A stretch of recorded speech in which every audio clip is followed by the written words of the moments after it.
बोलिए श्री प्राणनाथ प्यारी की जय। बोलिए श्री सद्गुरु महाराज की जय। सर्व सुंदर साथ की जय। सुंदर साथ जी, आज का जो टॉपिक है वो खुलासा वाणी का प्रकरण 2 की 21वीं चौपाई है। मैं चौपाई पढ़ दे रही हूँ। हमारी खासी गिरो और मोहम्मद आए दो बेर माही जऊदन। गिरो बचाई काफर डुबाए एक काम हुए ना मोहम्मद बिन। तो सुंदर साथी, खुलासा वाणी के दूसरे प्रकरण की 21वीं चौपाई है। इस चौपाई का अर्थ करना है सुंदर साथ को। संगीता दीदी, आपको बुलाना चाहूंगी, आप आइए। जी प्रणाम जी। प्रणाम जी। जी इसमें है कि दो बार ब्रह्म सृष्टि खेल में आई है, तो उनको राज्य में आ रहे श्री कृष्ण तन में, मतलब मोहम्मद को, मोहम्मद मुसलमान में मोहम्मद कहते हैं और हिंदुओं में श्री कृष्ण कहते हैं। उसमें राज्य महाराज की शक्ति है, उन दो बार बचाया। एक तो गोवर्धन पर्वत तले, एक योग माया में ले जाके, मतलब ये ब्रह्म सृष्टि हिंदुओं के तन में आई है ऐसा बताया। प्रणाम जी।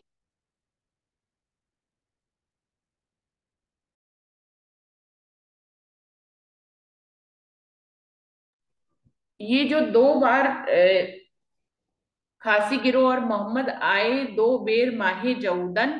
गिरो बचाई काफर डुबाए ए काम होई ना मोहम्मद बिन। ये दो बेर आए माहे जऊदन से आपका क्या मतलब था? आपने इसको मोहम्मद और श्री कृष्ण पे घटाकर बताया है क्या? दीदी हिंदुओं के धर्म में दो बार आए, तो हम्म। काफर सारे ब्रह्म सृष्टि को तो खेल से निकाला, हम्म। मतलब बचाया, और हम्म। सारी दुनिया को डुबो दिया। जबूदन मतलब हिंदू, मेरे को तो समझ आ रही दीदी। हाँ हाँ, हाँ हिंदू तो हिंदू का तो मतलब है कि आए दो बेर माहे जऊदन, तो दो बेर हिंदुओं में आए, ये किस बात के लिए कहा गया है? ब्रह्म सृष्टि दो हिंदुओं में आई है ऐसे समझ आ रहा है दीदी। दो बार लिखा है, तो दो बार से क्या तात्पर्य है इसमें? कोई और सुंदर साथ बताएंगे? दो बार बचाया दीदी ऐसे लिखा है।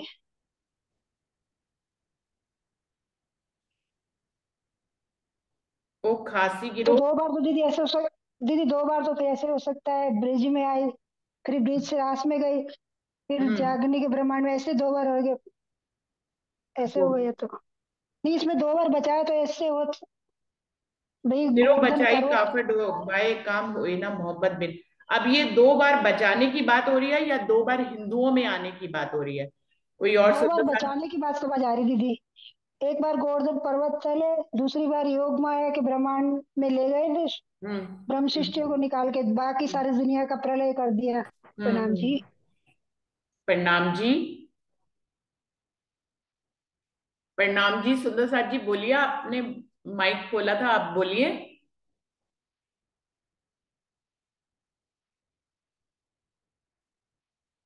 एक एक के नाम से सुंदर साथ जी ज्वाइन हुए हैं। बबीता दीदी, आपको कुछ समझ में आ रहा है ये क्या कह रहे हैं इस चौपाई में? मैंने तो अभी अभी खोला, अभी अभी शुरू करा दी। मैंने सुना ही नहीं। अच्छा, नहीं सुना अभी तो किसी ने कुछ खास बोला नहीं, खाली संगीता दीदी ने बोला है, तो ऐसे पता नहीं, अभी तो शुरू ही हुआ है दीदी। शशि दीदी, आप बताएंगे इस चौपाई के माध्यम से क्या कह रहे हैं धनी?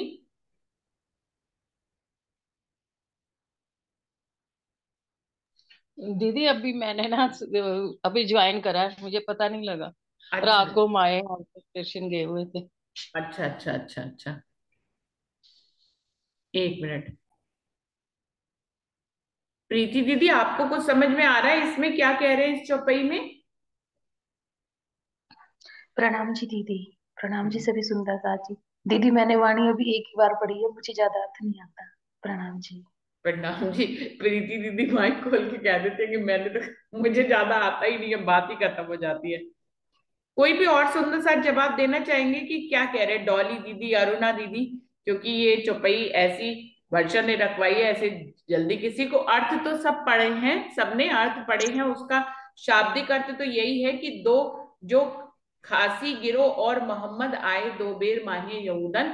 इसके अर्थों में यही लिखा है कि जो परमधाम की ब्रह्म सृष्टि है, राजी महाराज हैं, दो बेर हिंदुओं में आए हैं और उन्होंने काफरों को डुबाया है, अपनी गिरोह को बचाया है। ये काम मोहम्मद के बिना कोई नहीं कर सकता। ये तो एक हो गया शाब्दिक अर्थ जो इस चौपाई का है। लेकिन इसका असली अर्थ क्या कह रहे हैं? दो बार बचाने के लिए कह रहे हैं, दो बार हिंदुओं में आने के लिए कह रहे हैं, क्या तात्पर्य है? डोरी दीदी आप बताइए। प्रणाम जी। नाम जी। हाँ, ओ खासी गिरो और मोहम्मद आए दो बेर माए जहूदन, गिरो बचाई काफर डुबाए, एक काम होए ना मोहम्मद बिन। मुझे तो यही समझ आ रहा है कि इसमें कि दो बार आना, जो हम कहते हैं ना कि पहने नीले वस्त्र बन गए तुर्क पठानी, एक भजन में भी हमने स्पष्ट किया है प्रोफेसर जी ने। तो खासी गिरोह कौन है? जीव सृष्टि और ईश्वरी सृष्टि से ही है। कि दो बेर कैसे आए? ब्रिज में, और उसके बाद रास के खेल के बाद फिर जब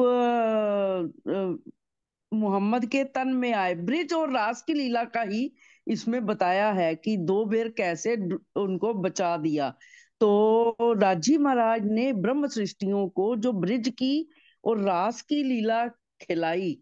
तो ये जो कुरान में इसके बारे में लिखा है, तो कुरान को पढ़ने वाले इसका वास्तविक भेद नहीं समझ पाएंगे, क्योंकि वो हिंदुओं को तो काफर मानते हैं। ना वो ब्रिज की लीला को समझ पाएंगे और ना ही रास लीला को समझ पाएंगे। गिरो बचाई काफर डुबाए, कहते हैं ना, वे एक कश्ती बनाई और उनको ले गए बचा के। जब और मोहम्मद इसलिए कहा गया कि उसमें अक्षर ब्रह्म का जोश था, अक्षर ब्रह्म की भी साथ में लीला हो रही थी। वो खासी गिरोह और मोहम्मद, यानी ब्रह्म सृष्टियां और ब्रह्म। मोहम्मद यहाँ पर इमाम मेहंदी के लिए आया है, पूर्ण ब्रह्म परमात्मा के लिए आया है। आए दो बेर माहे जहूदन, क्योंकि ब्रिज और रास की लीला हिंदुओं में हुई। फिर उसके बाद ही जब आए जागनी के ब्रह्मांड में सबसे पहले, तो वो मोहम्मद साहब के रूप में आए, जिन्होंने आकर सारी दुनिया को कुरान से यह संदेश दिया कि परब्रह्म अल्लाह ताला आएंगे। ये मोहम्मद साहब उनके लिए आया है। कि राजी महाराज ने जब बचाया, और राजी महाराज ने अपनी ब्रह्मात्माओं को ब्रिज और रास की लीला दिखाकर किस प्रकार से सारे संसार को अलग कर दिया, डुबो दिया। इसमें ये था क्योंकि महाप्रलय की बात आती है ना, कि संसार उसी समय लय हो गया जब ब्रिज से रास में गए।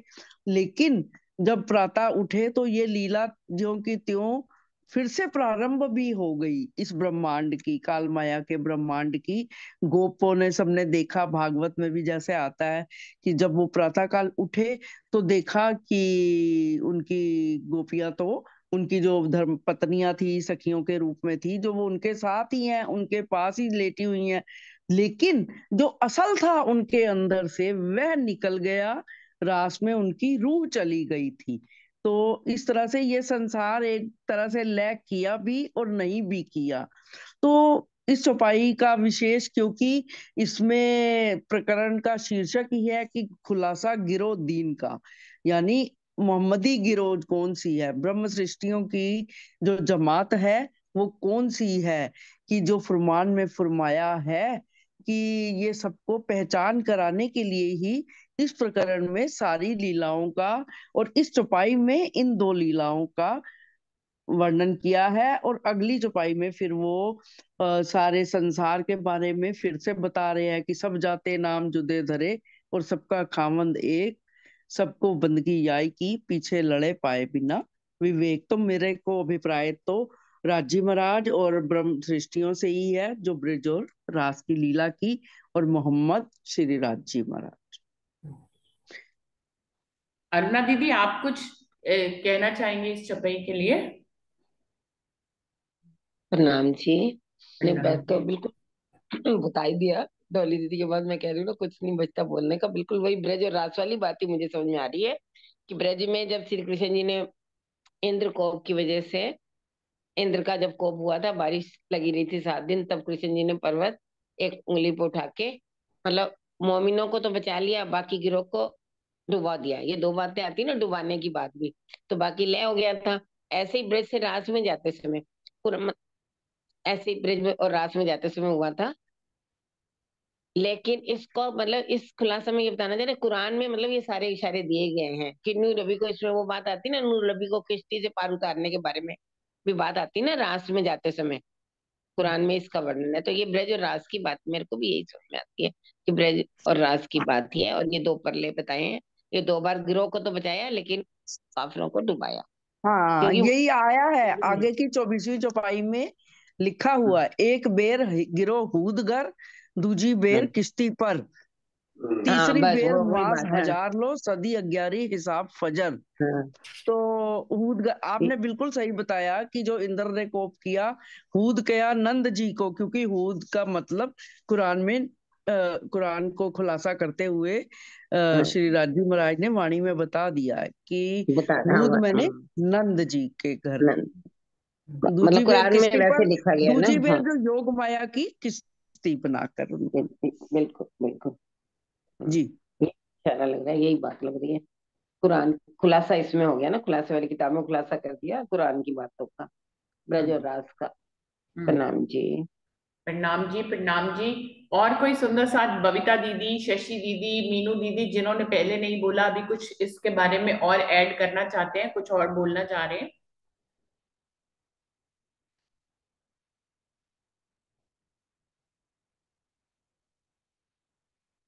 वर्षा, आप कुछ क्या कहना चाहते हो? आप कुछ, ये क्लियर हुई है चौपाई, कि अभी भी कोई बात ऐसी है जो रह गई है, क्लियर नहीं हुई है? प्रणाम जी, सभी सुंदर साथ जी के चरणों में प्रेम प्रणाम जी। प्रणाम दीदी जी। बस जैसा मतलब मेरे को तो पहले लग रहा था ऐसा ही अब लग रहा है, ये जैसा बताया है ऐसा तो टीका में लिखा है और ये समझ भी आ रहा है मुझे। लेकिन मेरे को ना ये एक बात ये नहीं समझ में आ रही थी कि आने और बचाना, शायद यही इसमें थोड़ा मुझे कंफ्यूजन था। इसमें जो लिखा है ना कि 2 बार हिंदुओं के तन में आए, क्योंकि जो रास में आए वो तो नूरी अखंड तन थे, वो हिंदुओं और मुसलमानों को कोई इसमें मतलब ही नहीं था जो रास में आए दोबारा। तो हम्म। शायद ये इसका यही एक थोड़ा अंतर था जो मेरी समझ में नहीं आया। बचाने से ही तात्पर्य है, क्योंकि चौपाई में आगे 24 नंबर की चौपाई में क्लियर किया है राज्य में। तो मुझे एक बस ये थोड़ा सा ही कंफ्यूजन था, प्रसाद जी के माध्यम से मेरा वो कंफ्यूजन दूर हो गया है। वो आना और मतलब बचाना, बचाने से ही तात्पर्य है, आने से मतलब। हम्म। तो प्रतिभा ये दीदी, वो इस कृष्ण चौपाई जी, का। हाँ जी। हाँ, कृष्ण जी की लीला को ही 2 बार कर दिया ना, कि हम्म। ब्रिज में जैसे इंद्र ने कोप किया तो तब बचा लिया, कि ब्रिज पूरा बाकी जगह बाढ़ जैसे पूरा पानी इंद्र देव जी ने तब भी उनको बचा लिया था, तो बाकी हम्म। संसार को नहीं देखा, ब्रह्म सृष्टियों को बचा लिया क्योंकि कृष्ण जी तब ब्रिज में ही थे। तो दूसरी बार योग माया की किस्ती बनाकर, तो ये 2 तन इसीलिए कृष्ण जी के ही 2 तनों को कह दिया है, हिंदू तन थे। हम्म। हाँ, बीनू जी आप क्या कहने लगे थे? प्रतिभा दीदी को बुलाने लगी थी। प्रतिभा दीदी, आप कुछ कहना चाह रहे हैं? प्रणाम जी, प्रणाम। मैंने कल करा तो था इसका अध्ययन, पर मुझे बहुत ज्यादा गहराई से इतना नहीं समझ आया था, जो मैं इसलिए अब आंसर सबके सुन रही हूँ। मैंने 2-3 बार इस चौपाई का अर्थ सुना था कि ब्रज और रास में मोहम्मद साहब और ये, इन्होंने 2 बार ब्रज में और फिर रास में ये किश्ती से बचाया, और ये मोहम्मद साहब के अलावा कोई नहीं। मुझे इतनी गहराई से इसका नहीं समझ आया था, हम्म। मैंने इसका हम्म। चिंतन करा था। हाँ जी, ठीक। गोवर्धन पर्वत के हिसाब से, हाँ। ये प्रसंग तो खैर इस चौपाई के आगे और पीछे की चौपाइयां पढ़े तो ये प्रसंग ब्रज का ही चल रहा है, सुंदर साथ जी। 2 बेर इस प्रसंग को पढ़े बिना, मुझसे वर्षा ने पहले भी इस चौपाई का अर्थ पूछा था, उसने व्हाट्सएप पे लिख के। तब तो मैंने इसको ऐसे घटाया था, सुंदर साथ जी, आए 2 बेर माहे यहूदन, हिंदुओं में 2 बार आए। तो मैंने योग माया को नहीं लिया था, इसलिए नहीं लिया था कि मुझे लगा कि वो काल माया का ब्रह्मांड थोड़ी ना है योग माया, कि हिंदुओं के तन में है। योग माया में हिंदू मुस्लिम थोड़ी ना होते हैं।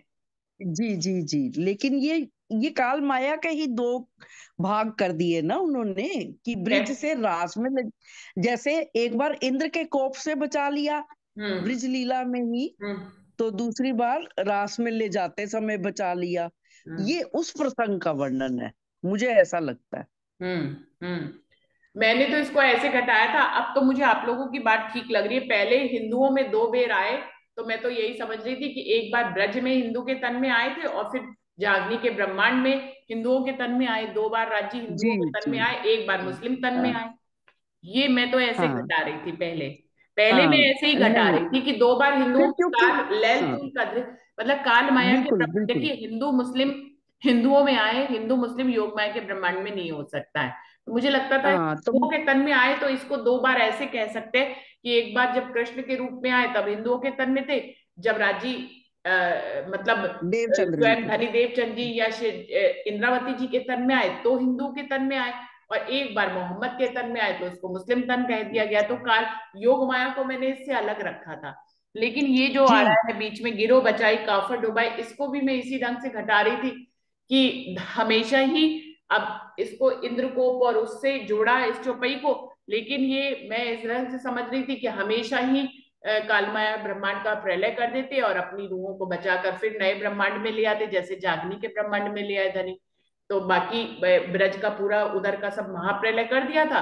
और फिर तो वो योग माया के ब्रह्मांड को इसमें मैं नहीं जोड़ रही थी, क्योंकि योग माया का ब्रह्मांड हिंदुओं में आने की बात में मुझे सटीक नहीं लग रहा था। मुझे लग रहा था कि हम्म हाँ, एक ब्रज में आए, फिर उसका महाप्रलय कर दिया, सारी दुनिया को डुबा दिया और अपनी रूहों को बचाकर फिर वो थोड़ी देर के बाद उधर जब तक वो योग माया और परमधाम की लीला हुई, इधर मोहम्मद साहब की लीला घटित हो गई, फिर दूसरी बार जो है वो हिंदुओं के तन में जागनी के ब्रह्मांड में आ गए। मुझे ऐसा समझ में आ रहा था। लेकिन इस चौपाई के आगे पीछे की पढ़ पढ़ू तो फिर आपकी बात समझ में आ रही है कि ये इंद्र हाँ। वाले गोवर्धन पर्वत पे जब बचाया तब तब को ले रहे हैं, हम्म और फिर जब योगमाया के ब्रह्मांड में ले गए तब की बात कर रहे हैं। लेकिन मुझे इसके पहले दो नहीं दिखाई दे रहा था चौपाई में, गिरो बचाई काफर डुबाई, मैं इसको दो बार नहीं मान रही थी। जैसे हाँ आपने जी हाँ इसको जी। भी दो ये बार मानकर 14वीं और उसको इंद्रकोप इसी और प्रकरण योगमाया में की, घटा दिया। जी, इसी प्रकरण की 14वीं और 15वीं चौपाई में हमने पढ़ा ना, जब, क्योंकि ये 21वीं है ना, तो हम्म इससे पहले की 14 और 15 चौपाई में क्लियर हम्म किया हुआ है ये हम्म दुनिया किन पैदा करी की। क्योंकि ये कह रहे हैं ना कि तुम सहूर करके नहीं देखते हो इसलिए समझ नहीं पाते। तो ये दुनिया किन पैदा करी, कौन लाया हूँ तूफान, हम्म किन राखी गिरो कोहतूर तले, किन डुबाई सब जहान। हम्म 15वीं चौपाई है, किन फेर दुनी पैदा करी, फेर कौन लाया नूह तूफान, किन ऐसी किस्ती कर तारी गिरो, किन डुबाई सब कुफरान। क्योंकि ये एक तो इंद्र वाली बता दी, दूसरी नूह के घर तूफान की ये वाली बता दी कि जो वसुदेव जी के घर से जब कृष्ण जी को लानी थी, लाकर जब कृष्ण जी के रूप में बनाकर जब लीला की 11 वर्ष 52 दिन की, फिर ऐसी किस्ती कर तारी गिरो, तीसरे चरण में ये कह रहे हैं ना कि योग माया की नाव बनाकर गिरो को पार ले गए। इन दो चौपाइयों से आगे चलते चलते 21वीं चौपाई का लिंक बनता है इसका, मुझे ये ऐसा समझ आया। हाँ बिल्कुल सही है कि दो बार तूफान जो डुबाया और फिर उबारी रूहें में वही आएगा, एक इंद्रकोप आएगा, एक योगमाया के ब्रह्मांड में ले गए। लेकिन ये ले गए और फिर लेकिन हिंदुओं में आए तो दूसरी बार फिर जागनी के ब्रह्मांड में ना, मुझे पता नहीं क्यों ऐसा ही हाँ लग रहा है। हाँ, नहीं वो बात जागनी के आपकी ब्रह्मांड में सही है। हिंदू तन में आए ना, उसको मैं भी योग माया मैं के ब्रह्मांड में मैं हिंदू भी तन में जो दो हम्म, तूफान आए, एक इंद्रकोप हम्म, हुआ, वहां पे अपनी रूहों को बचाया उन्होंने। ऐसे ही फिर हम्म। योग माया में ले जाने के लिए काल माया का ब्रह्मांड का लय करके उनको योग माया और फिर परमधाम भी ले गए धनी। फिर जी ये जी लीला जी तो घटित हो गई, इसमें कोई हिंदू वाली बात नहीं आई। हिंदुओं के तन में जो जी। दोबारा आए, जो दो बेर आए माहे यहूदन, वो मुझे याग्निक के ब्रह्मांड में जो धनी देवचंद जी और शिवजी साहिब जी के तन में आए, इसको हिंदू तन मुझे लग रहा है, क्योंकि योग माया में हिंदू तन में आए ऐसा, या कृष्ण की लीला घटित हुई इसलिए उसको कह सकते हैं कि वो हिंदू तन कह सकते हैं कि भैया क्योंकि हम्म। कृष्ण के रूप में लीला हो रही है ना योग माया क्योंकि की। जहूद यहूद को अगर यहूदी पढ़ा जाए या यादवों से लिया जाए तो वो होता है। अगर यहूदी पढ़ा जाए तो क्रिश्चियन, जैसे हम्म यहूदी जो मुस्लिम होते हैं उनको भी यहूदी कहते हैं ना, जो हम्म यहूदी। इसलिए ये शब्द पे, ये लिखने के लिए मुझे थोड़ा कंफ्यूजन हो रहा था। लेकिन जब अगली चौपाई अगर पढ़ते हैं ना, तो फिर से ये आपकी बात भी सही हो रही है कि सब जाते नाम जुदे धरे और सबका खावंद एक, सबको बंदगी याही की, पीछे लड़े पाए बिना विवेक।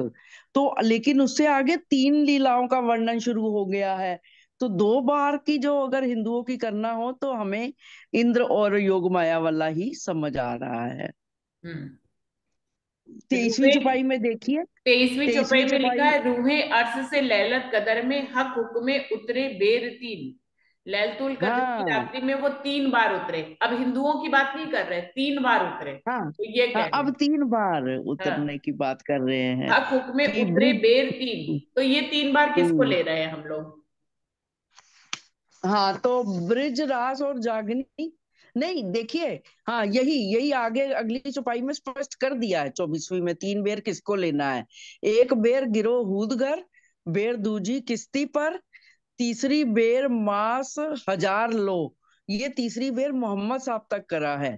हम्म सदी अग्यारी हिसाब फजर, जाहिर पहचान कही रसूले, हम्म गिरो खासी और कयामत। क्योंकि मोहम्मद साहब की बात कर रहे हैं ना, कि हम्म उन्होंने कुरान खुलासा गिरो दीन का। तो कुरान में ब्रह्म सृष्टियों का जो खुलासा किया है ना, तो कुरान की बात कर रहे हैं। इसलिए ब्रिजरास और जागनी जब ये तीसरी लीला शुरू हुई, जब सखियां परम धाम में ही थी, इतनी देर में 11वीं सदी बीत गई थी मोहम्मद साहब के आने की, है ना। तो ये हम्म उसी के दौरान की बात पूरे प्रकरण में भी पूरी बता रहे कि कुरान में किस तरह से हम्म किया। फिर आगे आके इन्होंने वो देवचंद्र जी का भी बता रहे हैं कि वसीयतनामे मक्के से उठ गए, झंडा ईसे मेहंदी ने खड़ा, कि ईसा मेहंदी कौन आ गए, ईसा देवचंद्र जी, है ना, ईसा हम्म रूहल्ला। तो पूरे प्रकरण को अगर देखा जाए एक चौपाई से हम स्पष्ट नहीं कर पाते कई बारी। लेकिन इस चौपाई तक, जहां तक ये 21वीं चौपाई है, तो यहाँ पे ये अभी ब्रज और रास को ही लिया, और तीसरी बार अगर 23वीं चौपाई तक जाए तो फिर मोहम्मद साहब तक लिया। अभी जागने के हाँ ब्रह्मांड की जी, बात नहीं की गई इसमें। हाँ जागने की नहीं है, अभी तीसरी नहीं बेर ये मोहम्मद साहब की है। हाँ भाई, इसमें ये नहीं लगता वही छठे दिन की 6 दिन जैसे अपन गिनते हैं ना, पहला दिन ब्रज का, दूसरा दिन रात का, इस दो से हाँ, ही तात्पर्य लगता है मुझे, हाँ ये 2 दिनों है ना। की ही बात है। दो बात दिनों है, के हाँ। बाद तीसरी बार जब मोहम्मद साहब के रूप में आके संदेश दिया। हाँ, भाई ये गहराई तो हमें बताएगी, बाकी तो वैसे तो हिंदुओं को, सब आम आदमियों को भी ये बात पता वही, है किस तरह से ब्रज में लीला हुई और रास में बांसुरी बजी, सब कैसे गए ये भी। नरसैया का जब हाथ जल गया, जब ब्रज से रास में गए थे, तो ये आम लोगों को भी बात मालूम है, दोनों बातों हम्म की शायद, इसलिए मेरे को लगता है वही दो बातें आती है ब्रज और रास वाली। हम्म हम्म। राम जी। ये ना काफिरों को डुबो दिया, इसका क्या मतलब काफिरों को, नास्तिकों को डुबो दिया। दीदी, मतलब दीदी। अपनी हाँ जी दीदी, हाँ बताइए। आप हाँ बताइए बताइए बताइए डॉली आप। दीदी, आप बताइए, आप बता रहे हैं, अच्छा। तो काफिरों को डुबोने का यही मतलब है कि ब्रह्म सृष्टि को खेल दिखा रहे थे, बाकी सारे संसार को तो दिखा नहीं रहे थे ना। तो सारे संसार को तो अभी पहचान भी नहीं थी। तो इसलिए काफिर शब्द का उपयोग कर दिया है कि काफर डुबोए एक काम होए ना मोहम्मद बिन, की राजी महाराज अपनी अपनी रूहों को ही खाली अभी स्टार्टिंग में खेल दिखा रहे थे, तो उनको ले गए बचा करके, सारे संसार को छोड़ दिया। सारे संसार के लिए ही आया है ये शब्द। बाकी बीनू आप बताओ।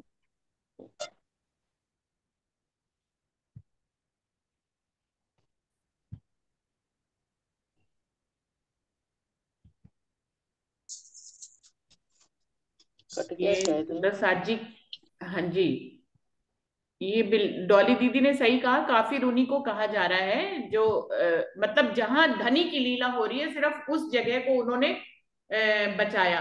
अगर इंद्रकोप की बात करें, तो इंद्रकोप में उन्होंने हम्म वैसे तो ब्रह्मशिष्टियों के अलावा पूरे ब्रज को बचाया था, बाकी सब प्रलय हो गया था, लेकिन सिर्फ ब्रज बची रह गई थी। और जब योग माया में के ब्रह्मांड में ले गए तो सिर्फ ब्रह्म सृष्टियों को ले गए, बाकी पूरे ब्रह्मांड का लय कर दिया। और उनको पता भी नहीं चला कि महाप्रलय हो गई। जब दोबारा से ब्रह्मांड बना तो उन लोगों को ये संशय बना रहा कि हम वही, क्या हुआ? मतलब हम दूसरे ब्रह्मांड के लोग हैं, ये भी नहीं लोगों को पता लगा। यही तो भेद शास्त्र नहीं खोल पाते हैं कि वो लोग उस रास का वर्णन करते हैं जो यहाँ पे प्रतिबिंब वाली रास हुई है। असल रास का वर्णन तो अपनी वाणी में आया है सिर्फ। लेकिन प्रतिबिंब का भी प्रतिबिंब जो है यहाँ पर, हाँ, प्रतिबिंब का प्रतिबिंब है यहाँ पर। तो ब्रिज उसमें और मथुरा में जो, हाँ हाँ, तो लोग उस रास के बारे में जानते हैं। तो वो काफर काफर कहने का मतलब ये नहीं था कि जो राज्य की पहचान, उस समय तो ब्रह्मवाणी आई नहीं थी, तो राज्य की पहचान, राज्य ने तो सिर्फ अपनी रूहों के साथ लीला करी थी। और ब्रज में जितने लोग रहते थे उनके माता पिता बन के आए थे, उन सखियों के, उनके साथ भी लीला थी, उनके साथ भी प्यार था, ईश्वर षष्ठी के साथ भी प्यार था। तो सिर्फ उतने लोगों को अखंड किया। आप देखिए, जब अक्षर ब्रह्म ने अपने दिल में ब्रज को याद किया तो उसने पूरे ब्रज के लोगों को ही तो अखंड किया, पूरी काल माया को थोड़ी ना अखंड। जबकि उस समय खाली द्वापर युग में खाली ब्रज की लीला थोड़ी ना चल रही थी, और भी तो सारी दुनिया की लीला चल रही थी। लेकिन अक्षर ने सिर्फ उसी लीला को अखंड किया जहां पे ब्रह्म लीला चल रही थी, तो सिर्फ ब्रज अखंड हुआ। पहली वाली स्थिति में सिर्फ ब्रज अखंड हुआ। अब जबकि जागने की लीला होएगी तो इसमें क्योंकि तारतम वाणी पूरे ब्रह्मांड को मिल जाएगी, 14 लोगों को मिल जाएगी असराफील के माध्यम से, तो फिर पूरे 14 लोग अखंड अखंड हो जाएंगे। लेकिन जब ब्रज में आए थे तब 14 लोगों को अखंड नहीं किया। उस समय सिर्फ ब्रज के हिस्से को अखंड किया। तभी तो हमारी जो एक भिस्त बनी हुई है अव्यकृत में ब्रज की, वो उसमें सिर्फ ब्रज अखंड है, ब्रज की लीला जहां पर ब्रह्म लीला हो रही है। उसमें चाहे ब्रह्म सृष्टि हो, ईश्वर सृष्टि हो, उसके अलावा उनके माता पिता का रोल अदा करने वाले, राक्षस का रोल अदा करने वाले, है ना, जितने भी थे उस समय, ये पूरी ब्रिज लीला, हाँ पूरी जी। ब्रज लीला को, क्योंकि वो सब लीला कृष्ण से जुड़ी हुई थी, राज्य के स्वरूप से जुड़ी हुई थी, इसलिए ब्रज लीला में 11 साल उनको भी 52 दिन काफर तक नहीं बनी। कहा गया। जिनको अखंड कहा उनको काफर, हाँ जिनको डुबा दिया, उनको जो ब्रज, हाँ जो ब्रह्म लीला में थे नहीं, उनको काफर कहा, कि बाकी सबका लय कर दिया, किसी को भी अखंड नहीं किया। लेकिन अभी काफिर जागनी के नास्तिक लोग ब्रह्मांड थे। में ब्रह्म लीला से कोई सब थोड़ी ना जुड़े हुए हैं। इस समय अगर जी। देखें तो ये जो हम्म जो वाणी रूपी रास अभी खेली जा रही है, अभी उस समय बांसुरी रूपी रास खेली गई थी, इस समय वाणी को बांसुरी बनाकर इसकी रास खेली जा रही है। तो इस रास में भी कोई पूरा ब्रह्मांड थोड़ी ना शामिल है।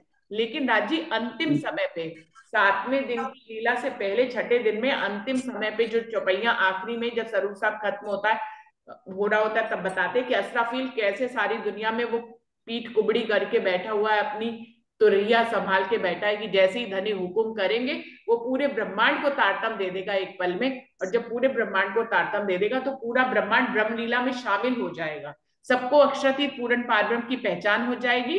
और इस तरह से सब लोग शुद्ध होकर सब अपने अपने पैगंबरों पे जाएंगे कि हमें शुद्ध, हमें मुक्ति चाहिए, वो कहेंगे हम मुक्ति नहीं दे पाएंगे। तो फिर राज्य के पास जाएंगे, और फिर जो है सब योग माया के ब्रह्मांड में राज्य के शुद्ध होकर जाएंगे। वहां पर कोई भी अशुद्ध होकर नहीं जाएगा, सबको तारतम वाणी मिल जाएगी, सब अक्षरातीत की पहचान कर लेंगे, सब वहीं के सुखों में फिर अखंड हो जाएंगे, सब ब्रह्मलीला में शामिल हो जाएंगे वैष्णव में। योग माया के ब्रह्मांड में। हम्म हम्म वो यही, ये प्रकरण सुंदर साथ जी पूरा पढ़े हम्म टीका फिर वाले में समझ से, आएगा। तो हम्म पूरा आपको समझ आ जाएगा। क्योंकि आगे में जो अभी मेरे सामने वाणी खुली हुई है, तो भाई दूसरा 2 बार कैसे संदेशे आए, पहले कुरान के द्वारा फुरमान भेजा, फिर सुखदेव जी भागवत से संदेशा भी लाए, फिर धनी ने ये वाणी लाए, तो परमहंस जाहिर भय, जाहिर धाम धनी अखंड कुली कलिंगा मार्या मुक्त दई ब्रह्मांड। तो हम जब पूरा प्रकरण अच्छे से बैठकर अर्थ वाला पढ़ेंगे तो पूरी बातें स्पष्ट हो जाएंगी। जैसे योग माया की किश्ती से पार कर ब्रह्म सृष्टियों को बचाया, मतलब रास में, मतलब अब धीरे जी धीरे ये चुप्पियां आगे पीछे की पढ़ेंगे तो शायद ज्यादा अच्छे से खुलासा जी, होगा। बिल्कुल बिल्कुल। एक एक चौपाई आपको को भी कई कोई बार चौपाई पूरा, रखवानी हो तो मंगलवार को रखवा सकती है दीदी, कोई और चौपाई भी पूरी ब्रह्मांडी में ऐसी, जैसे वर्षा ने ये रखवाई कि भाई ये मुझे समझ में नहीं आ रही है, तो ऐसी और भी रखवा सकते हैं हम लोग, तो अच्छा रहेगा, कोई ना कोई बिल्कुल। प्रसंग आज मिलता है। अच्छी तरह जैसे सबने अपने अपने बीच में बोला ना, तो इसी को ही तो वाणी मंथन कहते हैं, हम्म। विचार कहते हैं वाणी पर। हम सब आपस में विचार विमर्श कर रहे हैं। बहुत से ऐसे प्रसंग हैं जो कठिन लगते हैं, हम लोग को कई बार नहीं समझ में आते। ऐसे राज्य के बारे में कोई संशय नहीं है, लेकिन कई बार चौपाई से कोई बात नहीं भी समझ में आती है, लगता है कि क्लियर नहीं है, तो उसको हम लोग रख सकते हैं, इस तरह से मंथन कर सकते हैं। और कोई सुंदर सा आपको कुछ इसके बारे में ऐड करना है, क्योंकि समय तो समाप्त हो रहा है, धीरे धीरे खत्म ही होने वाला है। दीदी प्रणाम जी, ये तो सब आज का क्लियर हो गया है, लेकिन कल वाले टॉपिक पे आपने नहीं अपने विचार बताए थे दीदी।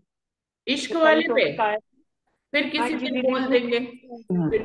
कल रुचि दी आपने नहीं बोला था इश्क की बात। हाँ आज समय समाप्त हो हाँ गए। चलो कल आप शुरुआत में इश्क। हाँ जी।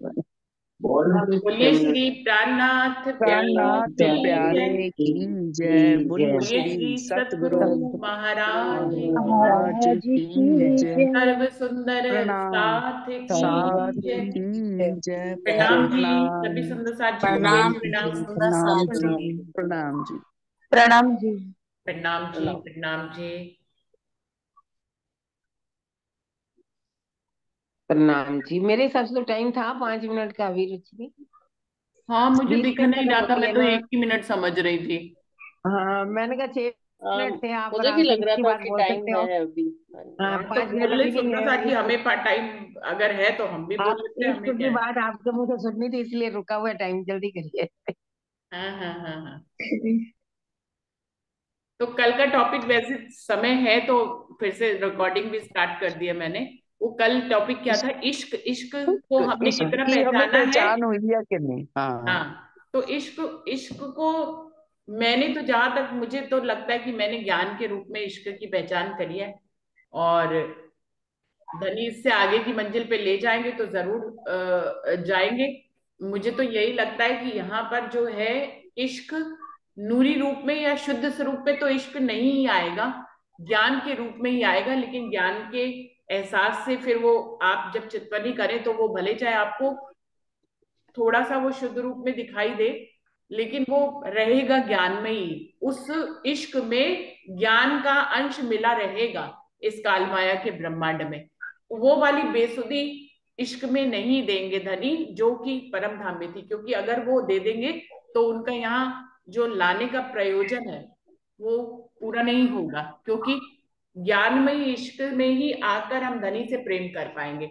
जैसे इंद्रावती जी ने कहा है इश्क हो गया 14 तबक, तो उन्होंने भी तो कहा है कि 14 तबक उनको इश्क जैसे लगने लग गए। उनको अब कालमाया का ब्रह्मांड कालमाया नहीं लग रहा है, उनको कालमाया का ब्रह्मांड इश्क का ब्रह्मांड लग रहा है। जैसे कि परम धाम इश्क का ब्रह्मांड है, ऐसे ही उनको कालमाया का ब्रह्मांड 14 तबक उनको इश्क के लग रहे हैं, लेकिन उसमें ज्ञान शामिल है धनी जी। प्रीति जी, आपकी तरफ से बहुत शोर आ रहा है, माइक बंद कर लीजिए। तो इंद्रावती जी के भाव भी यही है कि 14 लोक का ब्रह्मांड उनके लिए इश्कमय हो गया, लेकिन उसमें भी उनका ज्ञान ही शामिल है। उन्होंने जब ब्रह्मवाणी उनसे अवतरित हो गई, उन्होंने धनी की पूर्ण स्वरूप की पहचान कर ली, तब जो इश्क आया, उस इश्क को उन्होंने यही कहा है कि 14 तबक इश्कमय हो गए, इश्क हो गया 14 तबक। तब उन्होंने धनी को जाना कि धनी अपने इश्क की पहचान कराने के लिए मुझे लाए। कितनी बड़ी बात करी, पूरा 14 लोगों का ब्रह्मांड बना दिया मेरे लिए, ये कितनी बड़ी इश्क की बात है। धनी ने हमारे लिए यहाँ का जर्रा जर्रा बनाया, पूरी कायनात बना दी, 14 लोगों के ब्रह्मांड बना दिए, इतनी सृष्टि बना दी। तो इंद्रावती जी को धनी का इतना प्रेम नजर आया, इसमें काल माया के ब्रह्मांड में इतना प्रेम नजर आया, इतना प्रेम नजर आया कि उन्होंने फिर ये कह दिया कि इश्क हो गया 14 तबक। 14 तबक उनके लिए इश्क के हो गए। ये भाव बिल्कुल वैसे ही था। ऐसे ही मुझे भी लगता है कि यहाँ पर मुझे भी जो है इश्क की पहचान तो है, इसमें तो कोई दो राय नहीं है कि इश्क की पहचान अभी हमें नहीं है, ये नहीं कह सकते। इश्क की पहचान तो है, लेकिन ज्ञानमय स्वरूप में ही मुझे इश्क की पहचान है। और सुंदर साहब को किस ढंग से हो रही है वो उन्होंने बताया है, लेकिन मुझे तो ज्ञानमय रूप में ही इश्क की पहचान है। और उसी रूप में जब इश्क पल दो पल के लिए जब कभी धनी अनुभव कराते हो, उस समय ज्ञान की गहराई वाला ही इश्क होता है। उसमें बेसुधी ऐसी नहीं होती कि हम धनी को नहीं पहचान रहे हो, कि हम इश्क को नहीं पहचान रहे हो, जिसमें है उसी को ही नहीं पहचान रहे, ऐसा नहीं होता है। उस इश्क के पल में भी प्रेम के पल में भी हम धनी को पहचान रहे होते हैं और इश्क को भी पहचान रहे होते हैं। तो ज्ञान में इश्क ही है, उसकी भी स्टेजेस अलग अलग हो सकती है कि अभी ज्ञान का अंश ज्यादा है, प्रेम का अंश कम है, फिर आगे स्थिति बदले तो प्रेम का अंश ज्यादा हो, ज्ञान का अंश कम हो, कि बेसुधी भी ना बनी रहे। नहीं, एक चौपाई आती है कि धनी ऐसे पिला रहे हैं यहाँ पर प्रेम, धनी अपनी रूहों को ऐसे इश्क पिला रहे हैं सज में कि प्याला टूट भी ना जाए और रूहें उसकी लज्जत भी लेने पाए। तो अगर पूरा इश्क में ही कर देंगे तो प्याला टूट जाएगा। तो वो ज्ञान में ही इश्क की तरफ ही वे रूहों को ले जा रहे हैं। और इसके लिए भी चौपाई है कि हम दौड़े जाने वाले इश्क हमको डारे बका इलम। हम सब इश्क के लिए दौड़ कर रहे हैं, लेकिन धनी हमें इलम रूपी इश्क में ही डुबो रहे हैं, इलम के साथ ही इश्क दे रहे हैं। शुद्ध इश्क परमधाम वाला मुझे तो नहीं लगता कि यहाँ आएगा, बाकी और औरों ने भी इसी ढंग से शायद बताया है, तो मुझे तो यही लगता है। प्रणाम। कभी कभी ये भाव आता है ना कि मुझे इश्क दीजिए अपनों में तासो करो मिलाप, मतलब इतना इश्क आ जाए कि मैं तुमसे मिलाप। दिन में कई बार कई परिस्थितियां ऐसे ऊपर होती रहती हैं, मैं मिलाप ही कर लूं, इतना इश्क आ जाए कि ज्ञान की उच्चतम अवस्था ही इश्क है मेरे ख्याल से, जो बिल्कुल बिल्कुल, बिल्कुल ज्ञान की उत्तम एंडलेस अवस्था इश्क है, बिल्कुल सही आपने शब्द इस्तेमाल किया। हाँ, जो उसकी मार्फत अवस्था बिल्कुल पॉइंट वाली कि अब कुछ नहीं, बस तुम ही तुम। ये भी हमें ज्ञान से पता लगा कि बस तू ही तू, ऐसा तू ही इश्क तू। जो हमें ज्ञान से पता